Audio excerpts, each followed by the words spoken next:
Welcome to Wakefield. This town that had been held by the Labour Party for decades was won by the Conservatives in 2019, a definitive seat in the Red Wall. The Tory candidate was Murad Ahmed Khan. He won by just over 3,000 votes. But just a couple of months ago, he resigned in disgrace, having been convicted for sexually assaulting a 15-year-old boy. Now, this by-election is being held on Thursday, and the locals here will have the choice of a smorgasbord of candidates. They've been bombarded with literature over the last few weeks, and this Thursday it finally comes to an end. Many people are saying this is ultimately, despite the huge range of candidates, a two-horse race between the Conservatives and the Labour Party. But what do local people think? Will the Conservatives be able to hold on? Or could the Labour Party, insurgent as the polls suggest they are, take the seat back? I've been speaking to some of the big players in this by-election today. First up, it was the Tory candidate, Nadeem Ahmed. The former Conservative MP for this seat sort of hangs heavy over this race. What's your message to the people of Wakefield in this by-election? The message I'm going is my own character. I'm 16 years, a local councillor here, non-stop, so I've been here. I am from the area, I've grown up here, I know many people and hopefully meeting many more people. I'm standing on my own credibility and my own character as an educator for 20 years within secondary education, and I know that I've got a clean character. I understand that people are unhappy and will be unhappy with the last MP, and he is in the right place for what he's done, and I cannot in any way defend any of those actions. But I do stand on my own character, and I believe that I'm reaching out to the voters there and just letting them know that not all politicians are the same, and they can have gained that trust again in politics in general, and they've got someone that from their area will listen to their needs and be responsive. People will on the doorstep say, look, you know what, Nadeem, you're not the person previously. There's people that know me, that went to school with me, and they're giving endorsements saying, look, I know this person. I've worked with him for 20 years. I worked with him 15 years. I worked with him in Morrison's or wherever they've done. So I'm getting that credibility, and it's coming across, and I'm just trying to get out to as many people as we can in the shortest amount of time and say, look, this is a crucial election for us as a party. It's a crucial election for me, and I don't want to let down the people of Wakefield. So there have been two opinion polls that have been publicly available, and they both have the Labour Party ahead of the Conservatives. In 2019, the seat was won by the Conservatives for the first time in many, many decades of it being held by Labour hands. How confident are you feeling in this race? I do feel confident because the seat actually has been marginal for a long time. It's been a marginal seat. It's never really been. The last previous MP, Mary Cray, let down the people. She was a Remainer, an ardent Remainer, and told the people that she didn't know what they voted for. That still resonates with people now. My father's generation voted Labour. They used to vote Labour blindly, almost. They admitted that, but their children are not Labour voters. They are no longer Labour voters, and they've had enough of being told what to do. Have you felt supported by the Prime Minister? The Prime Minister was unable to come on Friday. He fully planned to be here. He called me, I think it was Saturday or Sunday morning, and explained the circumstances, which I fully understand. As we know, the Ukraine crisis is on our border and doorstep. And if Ukraine was to fail, there's devastating consequences for all of us. Priti Patel was probably, like Rishi and Priti was probably our most, where people, literally, we let them walk freely. And what was the response to Priti Patel walking down the street here? We had two people cheer her on and say, Priti, sort out the lawyers. And that was in reference to the Rwanda policy. That's really interesting. Keir Starmer has obviously visited this seat for the Labour Party. What's been the reaction to him here? I'm thankful that Keir Starmer's come to Wakefield, because every time he comes here, he probably gains us extra votes. And obviously he's been called a tosser as well on the dot by people, which, I do, obviously I don't agree with that, but, but I feel that people feel that Keir Starmer's not in touch with people in Wakefield. I also caught up with the leader of the Lib Dem group on the local council, Tom Gordon. What is the Lib Dem message in this by-election? We've seen Wakefield be represented by both a Labour MP and more recently a Conservative MP. And it's clear that there are people out there who are looking for an alternative from the two main parties. Has the leader of your party visited? We had a visit from Daisy Cooper, the deputy leader, of Liberal Democrats, and we've seen the sort of same favours and people from across the UK come through to help out. So just finally in this conversation, what would be a good result for the Liberal Democrats here on Thursday? What is your aim? I think our aim really is to make sure that within Wakefield that we are seen as a credible, serious party that is, capable of competing.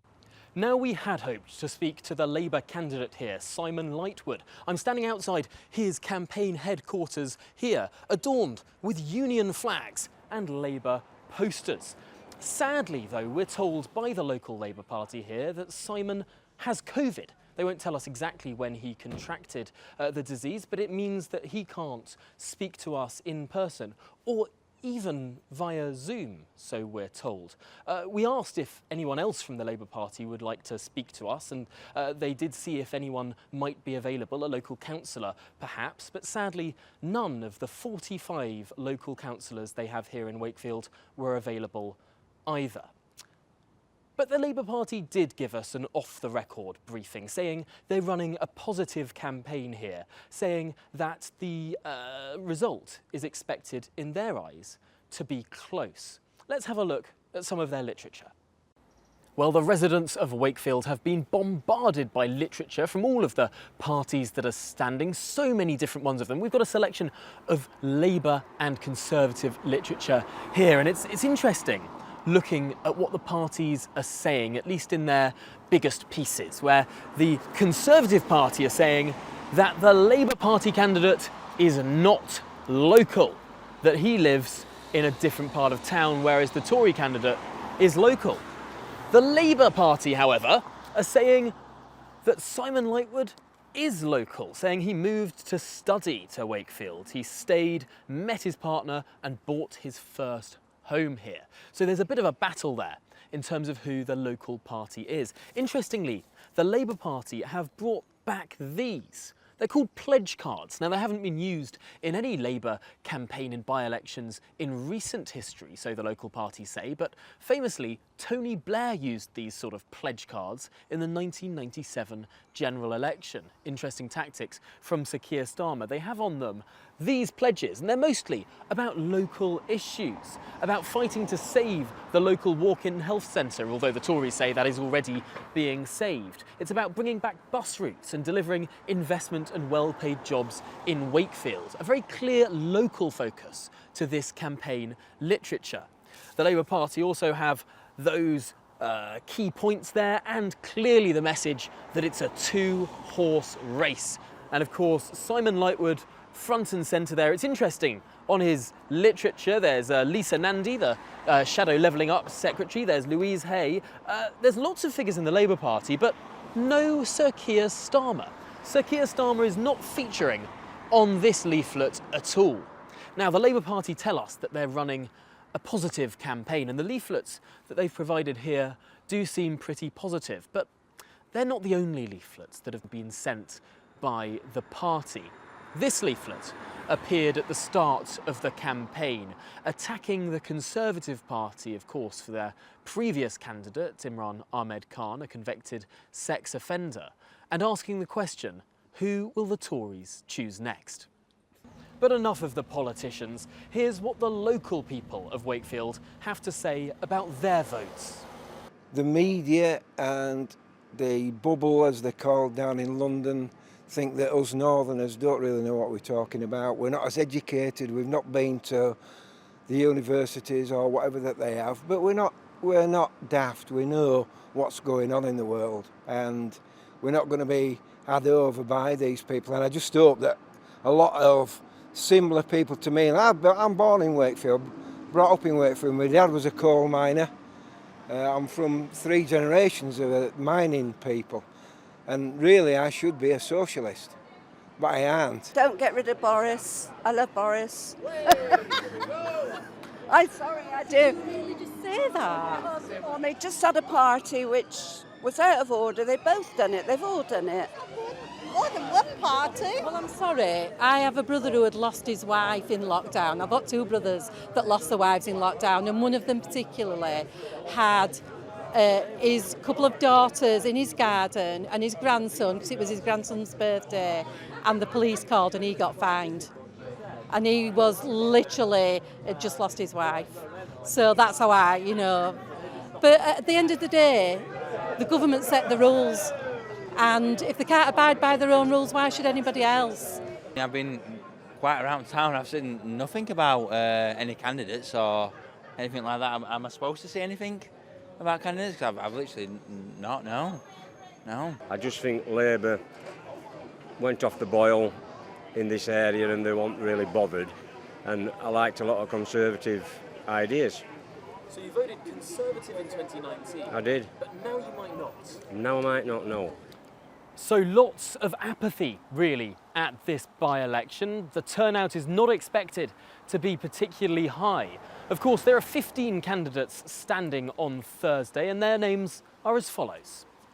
Sir Archibald Eaton, Monster Raving Loony Party. Nadeem Ahmed, Conservative. Akef Akbar, Independent. Paul Bickerdike, Christian People's Alliance. Mick Dodgson, Freedom Alliance. Jayda Fransen, Independent. Jordan Gaskell, UKIP. David Herdson, Yorkshire Party.